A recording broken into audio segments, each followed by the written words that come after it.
अभी हम लोग आप लोगों से बात करेंगे, परमेश्वर के वचन के बारे में समझेंगे कि परमेश्वर का वचन हमें क्या कहता है। ठीक है।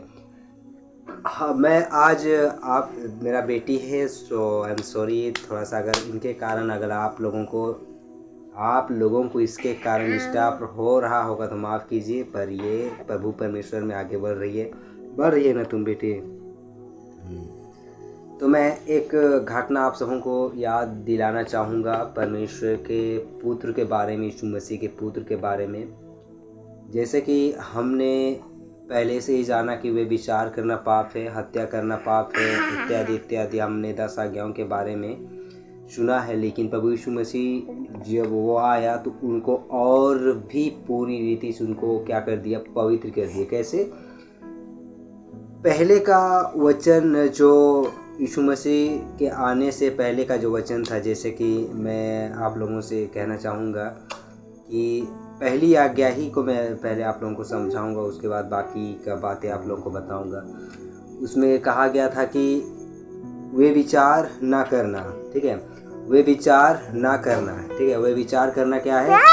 पाप है। पर यीशु मसीह का आने के बाद उसे किस तरह से फिर से यीशु ने उसे पवित्र किया, मैं आप लोगों को यही बात बताना चाहूँगा। यीशु मसीह ने पहले क्या था कि वे विचार करना पाप है, पर यीशु मसीह आया, उसने कहा कि वे विचार करना, लिखा है वे विचार करना पाप है, पर मैं तुमसे कहता हूँ अगर तुम अपने मन में भी किसी स्त्री के प्रति अगर आप अपने मन में वे विचार संबंधित अगर आप सोचते हो तो आपने क्या कर दिया? ऑलरेडी वे विचार कर लिया है। यीशु मसीह आने के बाद में उसे और ही अधिक पवित्र कर दिया। हाँ, उसने हमारे सोच को पवित्र कर दिया। सॉरी, चुप रहो तुम, नहीं चिल्लाएंगे। बड़ा पापा सब सुन रहे हैं ना, भैया सब सुन रहे हैं, मम्मी सब सुन रही है, बड़ी मम्मी से, इसलिए तुम नहीं चिल्लाएंगे, चुप रहो। यीशु मसीह ने हमारे सोच को पवित्र कर दिया। कैसे? उसने पहले का वचन था वे विचार करना पाप है, पर यीशु मसीह ने कहा अगर तुम अपने मन में भी किसी के प्रति वे विचार के प्रति अगर तुमने सोचा तो तुमने पहले क्या कर लिया? तुमने ऑलरेडी क्या कर लिया? वे विचार उसके साथ कर लिया, पाप कर लिया। फिर हम और एक आज्ञा सुनेंगे, मनुष्य का हत्या करना पाप है। ठीक है, पहले बेटी चुपचाप बैठो तुम। पहले क्या कहा गया था कि वे विचार सॉरी हत्या करना पाप है, पर यीशु मसीह आया, उसने कहा अगर तुम किसी के प्रति, अपने भाई के प्रति अगर तुम गलत सोचे, उसके बारे में तुमने गलत सोचा, तुमने ऑलरेडी उसके साथ क्या कर दिया? उनका हत्या कर दिया। यानी कि यीशु मसीह हमारे सोच को पवित्र करना चाहता है। यीशु मसीह हमारे सोच को पवित्र करना चाहता है। इसी के लिए उसने कहा कि अगर तुम अपने भाई के प्रति गलत सोचोगे तो तुमने क्या कर दिया? ऑलरेडी, यानी कि तुमने हत्या कर दिया। अगर तुम किसी के प्रति वे विचार के प्रति, अगर किसी स्त्री के प्रति अगर आप गलत सोचोगे तो तुमने ऑलरेडी उसके साथ क्या कर लिया? वे विचार कर लिया।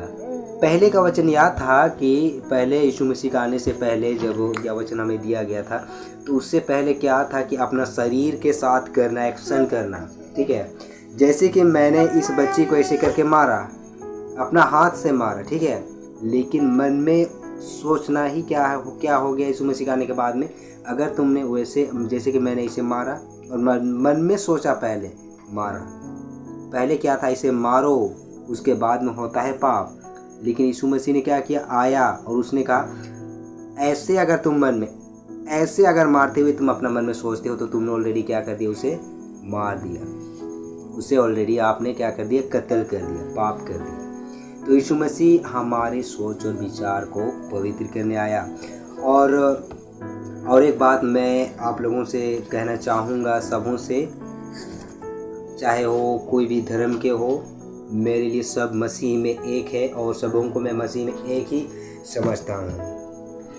तो कई लोगों को यह शक है कि यह ईसाई धर्म अंग्रेज़ों का धर्म है, और अगर आप पूरी तरह से बाइबल को पढ़ेंगे तो कहीं पर भी एक भी वर्ड या शब्द आपको नहीं मिलेगा कि यह धर्म अंग्रेज़ों का है या फिर या धर्म विदेशी है या फिर कोई और देश का है, कहीं पर भी लिखा हुआ आपको नहीं मिलेगा। या फिर परमेश्वर ने या फिर उसके पुत्र यीशु मसीह ने भी कहीं पर भी जिक्र नहीं किया। यानी कि या सबों का परमेश्वर है, सबका है। परमेश्वर का मतलब है मैं हूँ, ठीक है। परमेश्वर का मतलब है मैं हूँ, वो पहले से है, वो सबका है, आपका है, मेरा है, सबका है। इसलिए आप ये सोच अपने मन से निकाल दें। ये सोच आपको, ऐसी सोच आपको परमेश्वर से दूर करता है, परमेश्वर की आशीष से आपको दूर कर सकता है, उसकी संगति से आपको दूर कर सकता है। आप बाइबल को पढ़ें। अगर आपने बाइबल को कभी नहीं पढ़ा होगा तो आप बाइबल को पढ़ें, आपको समझ में आएंगी कि परमेश्वर मनुष्य को किस तरह से बदलना चाहता है।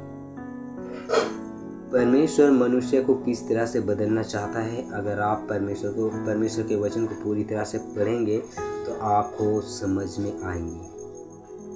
तो आज का वचन के द्वारा परमेश्वर आप लोगों को बहुत का आशीष दे। और मैं चाहता हूं कि आप लोग मेरा चैनल को सब्सक्राइब करें और इस वीडियो को लाइक करें, ताकि मुझे और ही अधिक प्रोत्साहन मिले, ताकि मैं आप लोगों के लिए और ही मेहनत करूं और आप लोगों के संग बने रहूं। और मैं चाहता हूं कि परमेश्वर का आशीष मैं आप लोगों को भी दे सकूं।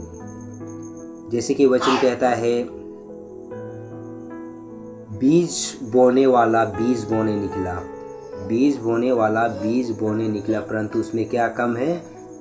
कटने वाले कम है। बीज बोने वाला बीज बोने निकला, परंतु उसमें क्या है? कम है, मजदूर कम है। मजदूर कम है, इसलिए यीशु मसीह कहता है अपने स्वामी से कहो कि वे मजदूर भेजे। मैं आप सबों से यही कहना चाहूँगा कि आप सब एक मजदूर के समान मेरे साथ जुड़िए, ताकि आप सब परमेश्वर के अच्छे फसल या फिर अच्छे फल लाने वाले होने पाए। जय हालेलुया, प्रेज द लॉर्ड।